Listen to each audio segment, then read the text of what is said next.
Nakatatakam na mga putahe ng kambing inihain sa Kaldingan Festival sa Bantay, Ilocos Sur. Halina't lantakan sa ulat ni Ivy Hernando.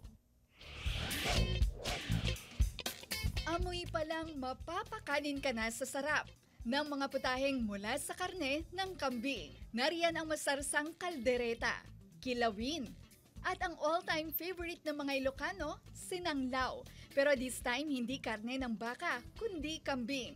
Luto yan ng mga taga-Bantay, Ilocos Sur sa Cookfest na bahagi ng Kaldingan Festival. Ang kalding ay salitang Iloco ng kambing. Maliban sa mga kilala ng putahe, may gumawa rin ng mala beef steak pero karne pa rin ng kambing.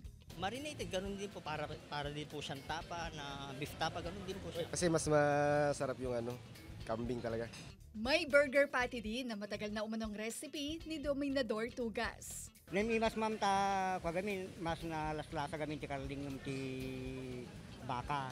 Ayon sa chairman ng Committee on Agriculture, ang mga kambing ay mula sa crossbreeding program ng LGU na siya raw ipinapamahagi bilang livelihood assistance.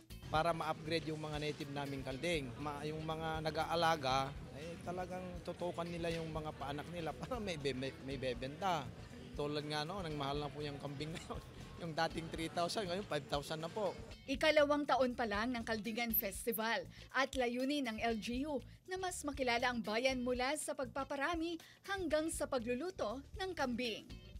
Kasama si Norman Raca, Ivy Hernando, One North Central Luzon.